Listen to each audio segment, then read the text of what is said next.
further ado, please give a warm round of applause for Tia Ballard. Hello there. Thank you so much for joining me. Oh, yes, Your hair looks so lovely today. thank you. You look so Lovely. cute too. I was backstage. I was like, oh, she's so cute. That's how I felt too. I was like, oh, we're sisters. Yeah, Like, it's so true. we have the curly blonde hair, Oh my everything. gosh, so cute. Well, thank you for joining us Of in course. Raleigh. Is it your first time in Raleigh? Yes, it is. Well, welcome. Have you been able to go out and see Raleigh? Usually in the conventions, I feel like you're stuck. You're stuck at a table. It is true. I have seen a little bit. We went to a delicious restaurant yesterday. Oh, which one? I do not know. Perfect. That's but what we like to hear. It was dim sum, and then there's like books and stuff you could read while Does you were anybody there. recognize the dim sum with books and stuff? Oh. Oh, it's a secret Maybe place. it was like a magical disappeared as soon as we left situation. Yeah, I agree. Yeah, you had the Narnia door open to a wonderful restaurant, and it Yes. closed. The room of requirement, but restaurant of requirement, if you will. It's true. Yes. It's true. How are y'all doing? Are you enjoying your weekend? Yeah? I see a Nene and a Hanako. Are you excited for season 2? Me too. I can't wait to start recording it. I think we can all speak and say we all can't wait for you to start recording it. Speaking of, though, I'm going to ask you the tale as old as time question. Okay. What got you into voice acting? How did your journey, your origin story begin? Yeah. Okay. So, first of all, I'm from a really small town in Texas. So small that I graduated high school with 20 people. I mean, it is like tiny. And I was always into cartoons. And it's funny because where I'm from, usually if you're a man, you're a farmer. If you're a woman, you're a teacher. And I was like, I don't want to do either of I really those like things. Woody from Toy Story. Well, my sister had NSYNC and Backstreet Boys on the wall, and I had Toy Story and VeggieTales on the wall. Like, I'm built different. And my family, I'm sure you can relate, my family did not know what to do with me. They were like, but they were really great about letting me do my thing and not shaming me for it. And I was very, very blessed from that. Oh my gosh, so blessed. But in my tiny town, I had these like connections, like these emotional connections, which I feel like you will relate to characters. There were certain characters. I mentioned Woody. Woody is a perfect example. When Toy Story came out, I was 10 years old. I got really into Woody, like really into Woody. And as an adult, looking back, I realized at the time my family had just gone through a divorce. I had a new stepsister. And Woody had been experiencing the same thing. His place on Andy's bed was not his place anymore. He had to share it with another person. And as an adult, I put that together. Like, he, in that moment, protected me, and I felt a kinship to that character. And in my tiny little town, sorry if I'm just rambling I love here. it. In my tiny little town, there was nobody like me. And I would go to the local library, and like, I'm really into like, it's a long story, but ventriloquist dummies. And I really love Slappy from Goosebumps. And I would like go through the library and find Goosebumps and pull it out, and there'd be Slappy. And I would look at the cover and be like, someone drew this. Someone drew this. Someone wrote this. There are people out there just like me. I know it. I know they're out there. And one thing led to another.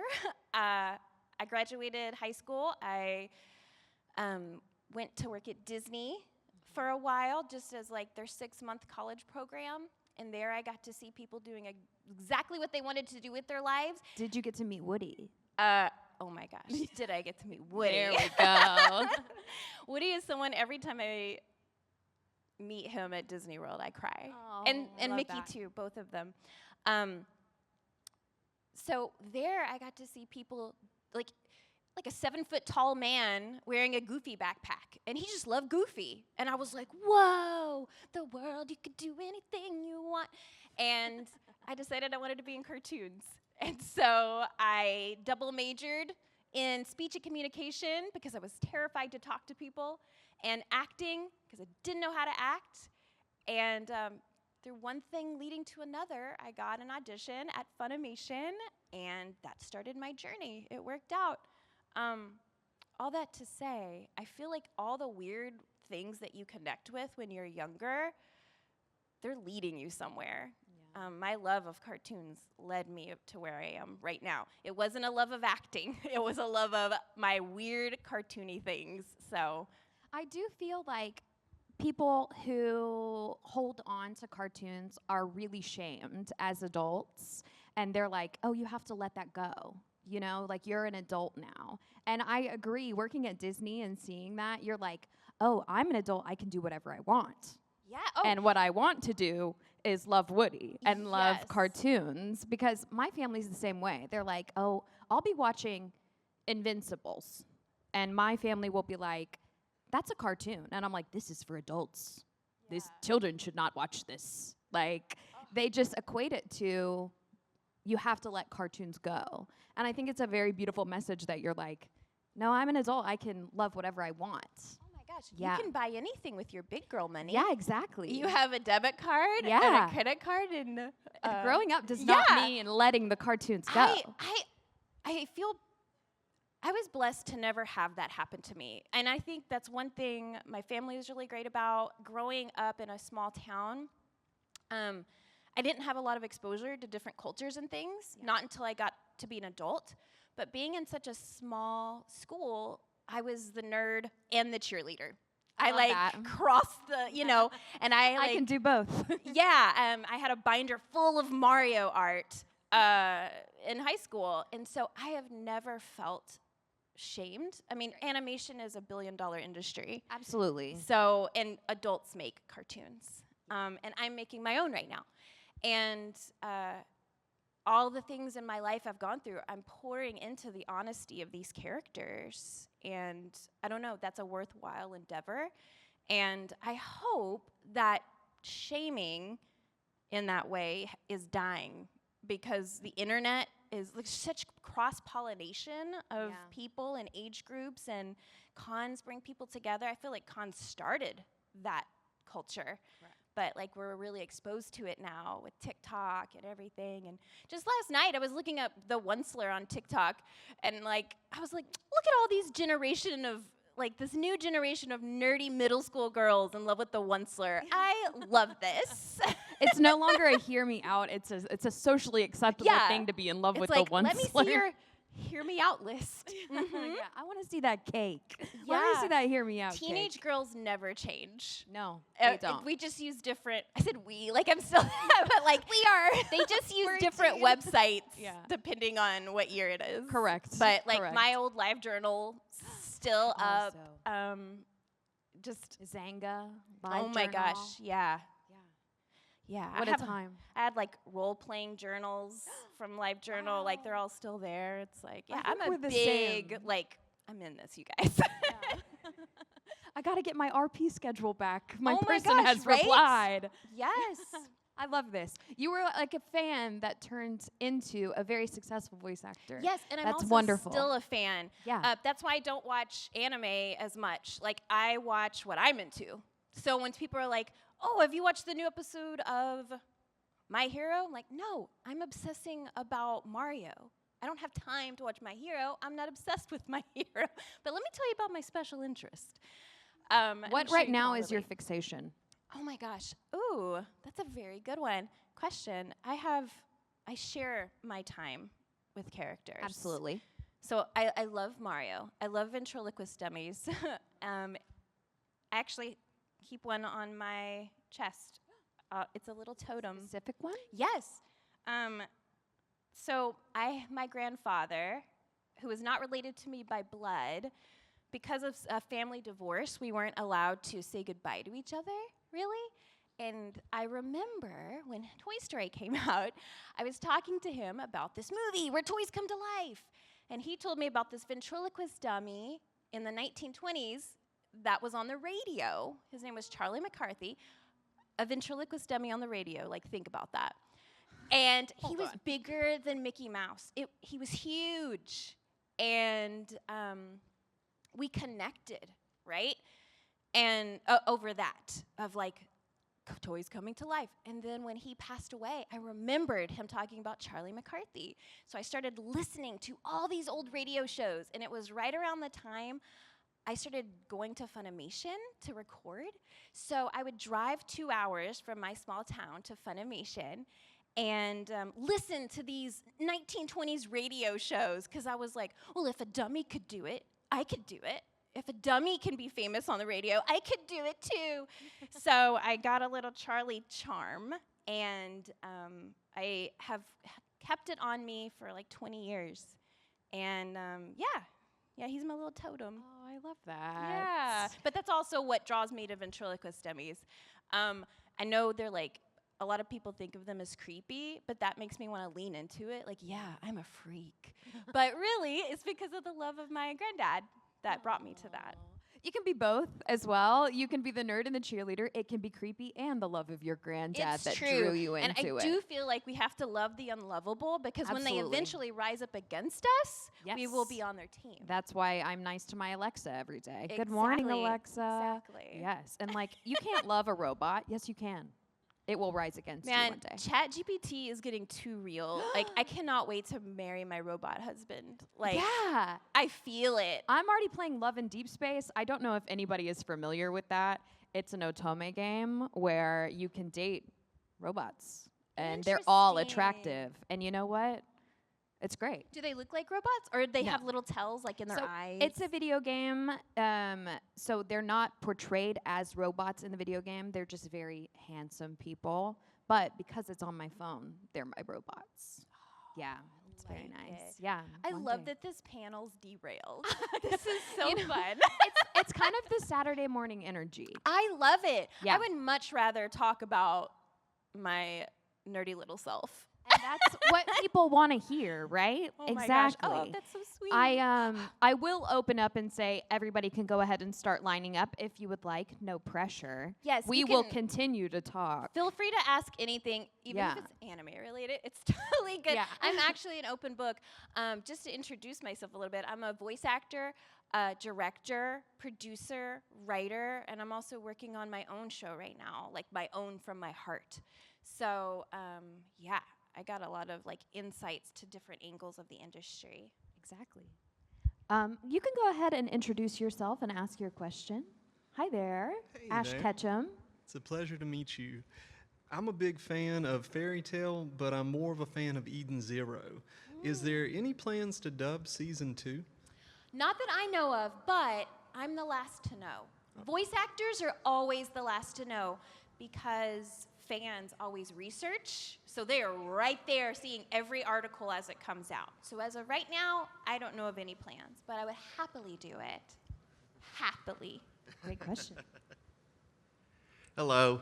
Hi. My name is Robert. My question is, if you had to spend the day with Happy from Fairy Tale, what would you two do together? Oh my gosh. Well, it'd be really cool if he could fly me around, but I really think we'd just eat fish all day, honestly. I want to think we'd have a big adventure, but I think like we'd both just be like, let's just chill. Well, awesome. Thank you so much. Thank you for your question. Hi, Urza. Hi! Fairy Tale's been my favorite show since I was like 7. Oh my gosh, are you watching the new season? Yes, How every fun. new episode. But I wondered if you do any of your like character voices around the house. Just like do something and then do a character voice just for fun. Well, it is a really funny question because I have 2 stories. The first is yes, because, I told you I was a fan first. I met my best friend role-playing. In 2001, we started a Mario role-play group. I'm obsessed with this. And we ended up getting on the phone and playing characters on the phone, which is improv, everyone. That was practice. True. I didn't know it at the time, but I'm like, oh, I'm brilliant. And as we continued our writing, we started writing our own characters, and not just OCs, but like fresh new stories. And we're writing partners. And to this day, we will get on the phone and play characters. And it keeps my skills sharp, and it also keeps voices sharp. So not specifically happy, but absolutely voices. So any weird little thing you're drawn to, fan fiction, is writing. You making your cosplays, that's crafting. These are all important skill sets that you're developing. The other thing is Happy related. Happy the cat got me out of a ticket twice. One time is enough. Twice is amazing. I know, exactly. I was stopped going a little fast, and they asked where I was on my way to, and of course, I'm always late for work. So I was saying, I'm late for work. They wanted to know where I worked, and then it's always this. It's always like, why did they want to know where you worked? Anyways. She's lying. She doesn't have a job. Right. She's too cute. But when I tell them, they're like, this happened twice. They're like, all right, I'll let you off this ticket, but you got to do a voice for me.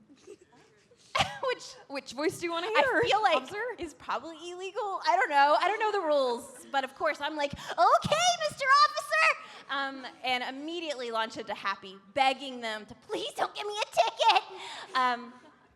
Yeah, he rescued me twice. Shout out to Happy.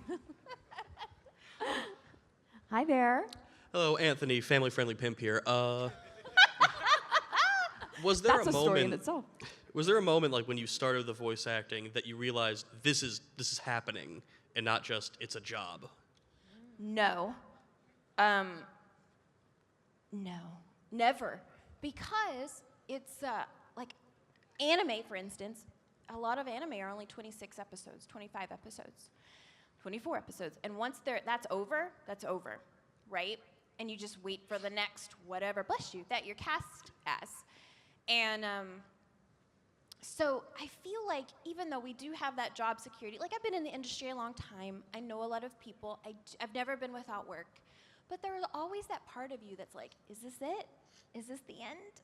And I just kind of feel like that's, I don't know if that's because I have anxiety. No, I've heard multiple voice actors say that same thing. Yeah. You're not alone in that. Right, yeah. And fortunately, conventions are very important to us. Not only that we get to meet you, but a lot of voice actors don't have health insurance and things like that, or retirement. And so when you're like buying prints and things, it's not just like, oh, I'm giving a bunch of money to people who already have money. No, it goes directly into like taking care of people's kids and their future, because our industry doesn't take care of us in that way. And I think that might be, that might fuel some of the anxiety of, oh no, is this the end for me? Because when you like plan your career around this thing that, you know, every 3 months you're auditioning again, it's really scary to plan for your future. So, yeah, so it's always real. It never gets fun. It's always anxious. Yes. That's my secret. You know, it cracks me out when people say they have anxiety, because it's like, who doesn't? Yeah, I have a friend that has no mental What? problems. He's like, no, I don't have any of that. And I'm like, I don't know if I Sounds like believe he's a you. chronic liar. Yeah, I agree. And I'm just like, you just wake up and you have 20/20 vision? In this world? I know. Today. Literally. That's funny. I know. I'm jealous. Hi there. Hello. So, I was just wondering if you had a character that you voiced that you particularly like relate to on a personal level, not necessarily favorite, but one like you see yourself in them in some way, shape, or form. Oh my gosh. You know, there are a lot of characters that I feel close to in that way. Happy the Cat is one of them. I really love Nene with her like and Toilet Bound Hanako with her panic of like, will I ever be with somebody? And then she's stuck with a toilet ghost.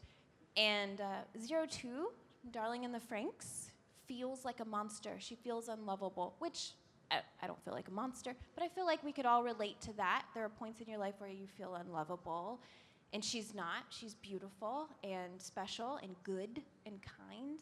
And yeah, you kind of like, when you meet these characters as a voice actor, I feel that a really good voice actor will find connections. Even the most depraved villain thinks they're in the right. So yeah, I do, and I have a lot of deep love for a lot of the characters. Thank you for your question. Oh, thank you. Yeah, Great question. Thank you. really good questions. Thank you guys. Hi there. Oh, Hi, Tia. cute shirt. Hi. Yeah, I met thank you you. yesterday. Yes, you did. I feel so much better now. Okay, so we're talking Carrot from One Piece, right? Yes. Fun-loving girl, cheerful, talented artist. I'm sure you can recall that scene where she drew like half the Straw Hats in Pedro. Yeah, her art style is a very nostalgic 90s shoujo. And I'm watching this and I'm like, no, wait a second. There's an anime fan in there. Like, she's an avid anime fan just like the rest of us. So my question for you is, what do you think, Tia? What anime do you think Carrot would have in her top 5? Oh my gosh. See, that's a really interesting question because you can really like dive into like is there anime in the One Piece world? But Right. Hypothetically. Yeah. all the anime that has ever been released is in the One Piece world. Well, I think she'd like One Piece, but She likes it pushing so One much that Piece she's in it. aside, I think she would like Sergeant Frog. Mm-hmm. I feel like she would like Sailor Moon, of course. Of course. Cowboy Bebop, I think she'd really get into him. Spike, I do. Interesting. Okay. I do. And what other two? Ooh, probably Fruits Basket. I feel like the sweetness of A that. lot of girls get into Fruit Basket, right? It's She's true. also a bunny girl, and there's It's like true. animal people in Fruits It Basket. is true. She so. would have a crush on Kyo, for sure. And I don't know, what would be the 5th one? What's like a really sweet shoujo anime? I do agree. You already matched me with Sailor Moon, so I was like, maybe. I think that she would be into a lot of rom-coms. Yeah. Yeah. Like So- Kimi no Tode? Is that the one where the girl, she looks like the girl from The Ring? What is it called? You know. Kimi no Toroke. It's a very good romance anime. that. Slice of life. I would say quintessential quintuplets, but I mean, it might be biased. She sounds just like me. I love it. Thank Great you for your question. Thank you. I love your shirt, by the way. We're I gonna- need to get a carrot shirt. I was don't about have Don't get me It's started on very this shirt. cute. I'll tell you about it later. I can't wait. We're gonna keep the microphone open. Anybody that has a question, please feel free to stand up. She's obviously super sweet, so you can an open book. I have a couple more questions for Yeah, you though. totally. You were talking about how you're writing your own franchise right now. Are you able to say anything about that? I am able to say a little bit about that. Okay. It is a very interesting process. So I started off as a voice actor, then became a director. And so I know everything about voice, right? But as far as hiring artists and storyboarders and background artists and musicians, that's a whole nother realm I'm learning. But I've got these characters, and it's a beautiful story about, weirdly, a crew of pirates in a steampunk world. One pirate is a really stuffy butler type, and he's very like, well, we shouldn't go on adventures. And then we have, I don't know what to call her, a cyborg, a robot. She's got a clockwork heart that has to be wound every morning by the butler type. And then there's a ventriloquist dummy. Yes. Of Perfect. course. Good. And I pour a lot of love into this story. And one of the things about the ventriloquist dummy, in fact, his origin story is his partner got Alzheimer's, dementia, and forgot his voice. And all of a sudden, this person who he identified himself with is no longer a part of him. And part of his origin story is having to say goodbye to that and learn how to speak for himself. I'm going through that exact situation right now with my grandmother. And so when I say, like, whatever draws you to characters, there's a reason behind it. Like, that is what I'm talking about. Like, the honesty of characters. I so believe. Anytime anybody says, I want to be a voice actor, I say, if you can love this more than me, please come replace me. Because I want the industry full of people that are passionate about telling stories. And so I'm really excited to share mine a little bit at a time. I agree. I'm looking forward to when Thank that you. takes off to Thank you see so it because much. anything steampunk, I'm like, I love this. Thank you. I've had Yeah. some really exciting meetings with some really exciting people that I'm Perfect. pumped about. But I do release little snippets of things and like drawings and such on social media just for funsies. But yeah, Make I sure you love it. follow them on Instagram. Ooh. Yeah, so you can Yes. have all the snippets. You said that you have done multiple things, voice acting, producing. How was that transition and change? How did that come about? And like, was it very daunting? Did it come very naturally to you? It was a mixture. At first, it was very daunting. It was at the time when anime all of a sudden was like, we're releasing an episode a week. Yeah. And they didn't even have time to train me to direct. So it was like, good luck. And I was Baptism by fire. yeah, oh my, absolutely. And I was writing too. So I wrote the show I directed first. So all day long I was writing, and then at night I would direct it. It was crazy. And I learned a lot from doing that. And now I feel it comes so second nature to me. In fact, I'm about to start directing a movie, and I'm like casting it this weekend. Like I am like working while I'm working. So yeah, I love it. I truly love it. That's awesome. Yes, thank you so much. Casting seems like a separate fun thing too, like It going through it all the voices. Oh, it's so frustrating though. Yeah. Because you're going through it, and you just in your heart, you know, like that you're not. Nope, nope, nope, nope. Yes, you get the character. Got it.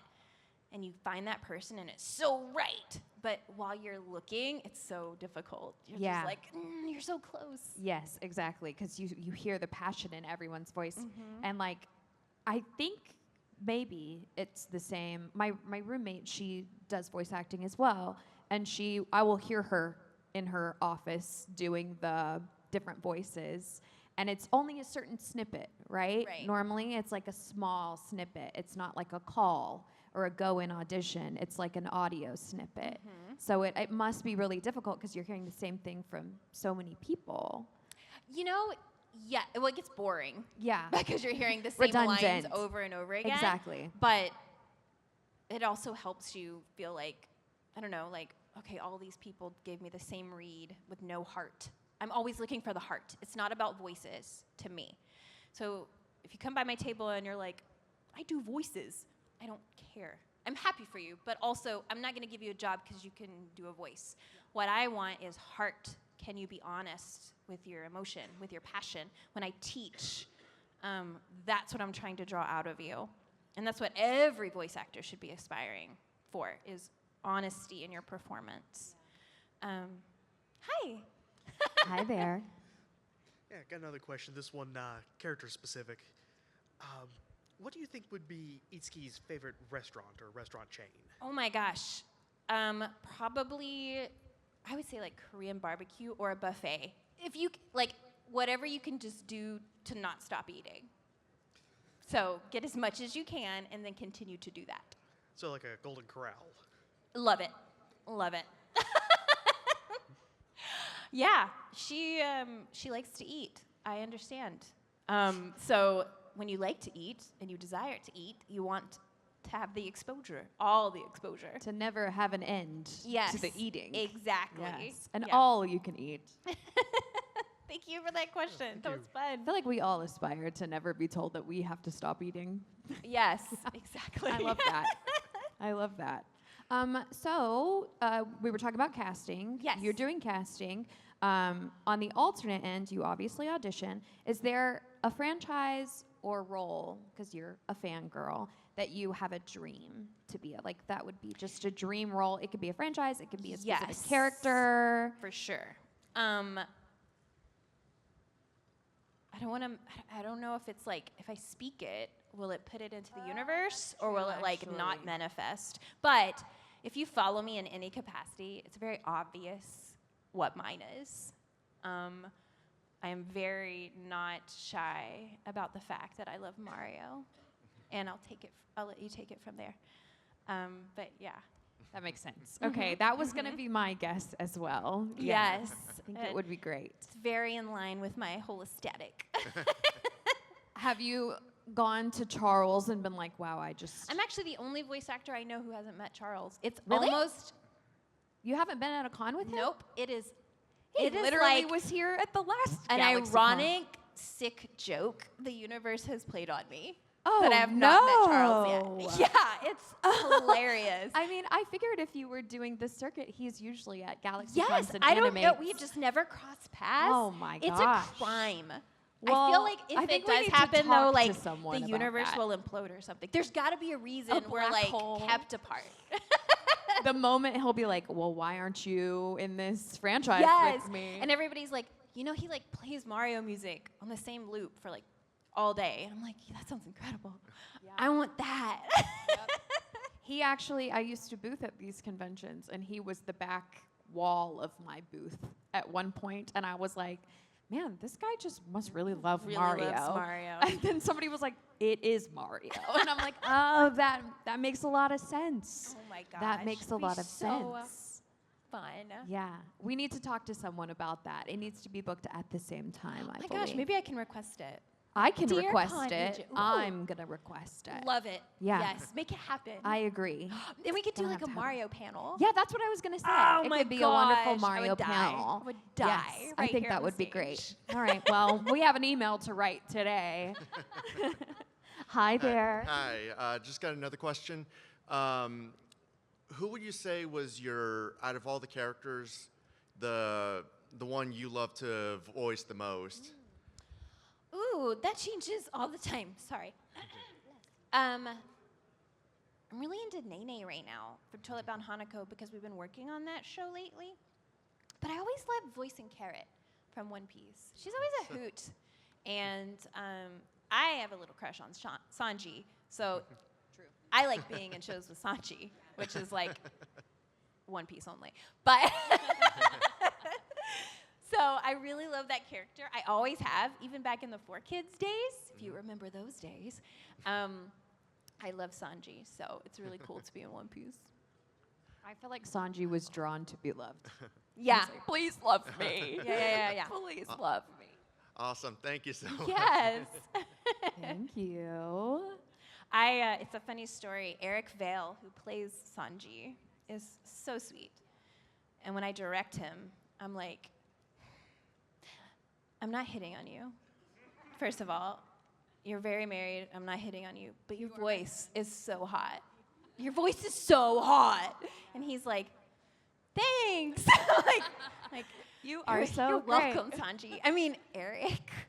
Does Eric also, who does he voice in Dragon Ball? Does he do Trunks? Yeah, that was Trunks. my childhood crush. So he got the double whammy. He also right? plays Jean in Gunslinger Girl, which is my favorite show ever. I've never seen Gunslinger Girl. It's not like one of the big ones. It's Okay. more obscure. It actually got me into anime. Really? And I have a story that's really funny Tell about us. Gunslinger Girl. But I'll tell you after I let him Yes, ask of his course. question. I'm so happy that you're facing this direction. Oh, so yeah, you're no, able- totally. I got you're you, able girl. to keep it. Hello. My question for you is, what are like some of your, or what have been some of your favorite fight scenes to voice act? Ooh. I would have to say my favorite ones come from, oh gosh, I loved One Piece when she's like avenging Pedro. But I really love the scenes in Darling in the Franxx. Some voice actors are so good at screaming, like scream queens. I am not one of them. I had a vocal hemorrhage at one point because I screamed incorrectly, which can happen, I learned, and had to go on vocal rest for 6 weeks. That was directed by Clifford Chapin, who plays Bakugo. And if you know anything about my hero, Bakugo yells a lot. And so he trained me to yell more efficiently and to protect myself. So that makes my favorites those. I feel like I got a lot of knowledge. I love to learn. So those made those more fun for me. That's awesome. Thank you. Thank you. Thank you. We have 4 minutes left. Okay, so my Gunslinger Girl story. Okay, Gunslinger Girl right? Picture this. You've never been to a con before. You don't even watch anime, but you know that there's a place in Dallas, 2 hours from your home, where you can dress like a cartoon. And you love cartoons. So you and your grandma stay up till 3 a.m. making a cartoon cosplay. You don't watch anime, so you chose Nutty from Happy Tree Friends. And Good choice. that's who you dress as. And your boyfriend, who doesn't watch really anything, dresses as Ace Ventura. And you're like, they're gonna love us here. And you go to a con, and there you see voice actors lined up, and you don't know who they are. Like, I think they're big hot crap. I know your voice, Who not are your they? face. But you see a wall scroll for the first time in your life. And this wall scroll has 3 girls in it, and there's one girl in the middle with the softest, sweetest face you've ever seen.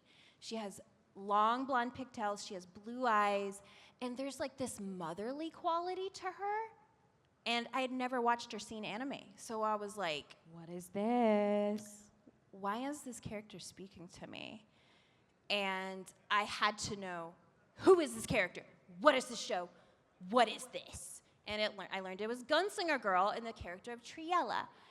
And so I immediately got Gunslinger Girl, watched it. It was dubbed by Funimation. I was like, what's that? Oh, it's 2 hours from my house in Dallas. Hang on.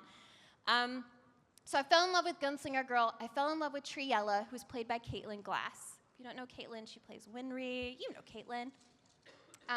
So I was obsessed with Caitlin, and I wanted to become a voice actor. And I thought, I was so obsessed with Caitlin, I was like, when did she become a voice actor? Okay, she was 23. If I don't do it by the time I'm 23, I'm gonna quit on this dream forever. I don't know why I did that, but like, You aged yourself in an industry that doesn't necessarily have to age I was like, it's yourself. not meant to be. And it's so funny, I have all these journals where I was writing like, I don't think it's meant to be. I wish I had journals where I could be like, look back and be like, oh, look at me, fighting for my dreams, knowing I would succeed. My journals were literally like, I'm gonna quit this. I This suck girl so has bad. anxiety. It's so embarrassing. But long story too long, I ended up getting an audition at Funimation, and there I met Caitlin Glass, and I was tripping. You're the reason I watched the first anime. I was tripping, and I was like, okay, my goal in life is now to become her best friend. So she actually had me in for an audition. She was directing at the time, and I was like, I know exactly how to get her to be my best friend. I will cosplay as Triella. It'll be amazing. Perfect. It's so silly, and I have so many cringy stories about myself as a young voice actor. I wish we could get into more of them. That They're would make me so your best friend. bad. Though. I had fake clip-in extensions, gave me long blonde pigtails. I was like working it. And I go in, I do my audition, totally cool, totally put together. And on my way out, she goes, what was your name, Tia? By the way, I love your hair. And I was like, thank you so much. It's fake. It's fake. Well, it's not fake. Like, I bought it. It's my hair. Actually, let me show you how this works. And I, like, pull out my extension, and I'm, like, waving it in her face when I realized, like, somewhere along the way I may have screwed up. But she ended up casting me as a nerdy scientist with long blonde pigtails. So it worked. So my love of Gunslinger Girl led me to Funimation. It's crazy. Your love leads you where you're supposed to be. I firmly believe that. And you never know what you're going to stumble upon that's going to lead you and open a door to something else. Absolutely. Yeah. Who knows that wall scroll would have such an impact on your life. It's crazy. It's Yeah. so crazy. One wall scroll changed my life forever. Yep. 30 seconds. I'll tell you one more cringe story. Is that okay? When I first started, I had a ventriloquist dummy that I bought because I was going to be the ventriloquist dummy girl. And I can't do ventriloquist stuff, but I thought, if I'm ever a voice actor, I'll bring my ventriloquist dummy to the cons with me, and then people will want to take pictures with me. So my ventriloquist dummy, his name was Reggie Love, and he has a Facebook, and it's really cringy. No, it's not. I can't delete it because I don't know the password. So he is there forever. The universe did that for us. haunting me forever. Yep. And all the other voice actors who are friends with him will still wish him happy birthday. Like, happy birthday, Reggie. Really, really cringy stuff that I did back in the day. I think it's great. Chris Sabat actually embarrassed me. That is very on brand. He invited me to like a creepy doll movie night at an Alamo Draft House, and he told me, bring Reggie. And then he like called me on stage with my dummy and asked questions to the dummy. And I was like, I don't do ventriloquist stuff. I just like it. And he embarrassed me so bad. That's very on brand for Oh, him, so I feel. on brand. That's how he shows affection, by embarrassing you. Yeah, and that's when I decided, no longer will I let the dummy do the talking for me. I'm my own person. But one day we need to meet Reggie. oh my gosh. My ex-boyfriend has him. I lost him in the boyfriend divorce. Yes. We have to save It was Reggie. at his house. Reggie was at his house, and then we split up. And years later, I was like, He has Reggie. can I have Reggie back? And he's like, I don't know what you're talking about. You liar. So I don't know where Reggie is now. He's probably off with some other voice actress. Find him But if he'll you look find Reggie you. Love up on Facebook, you'll find him. It's really cringy. Yeah. Thank you so much for joining us today. This was the best panel ever, I would say, Oh personally. my gosh. Thank you for indulging me in my it was great. Cringiness. Please I be love with it. me and join us every time. Next time it's going to be with Charles. Oh my gosh. It will be yes. great. Yes, we'll manifest it. 2025. Everyone, can We'll I get lose it. one more round of applause for the lovely Thank you Tia guys so much. Ballard? You're great. We might have a photographer, yes we do, to do a stage selfie. If anyone is not familiar, we're going to ask everybody to come closer to the stage, not on the stage. We're all going to take a picture together with the lovely Tia.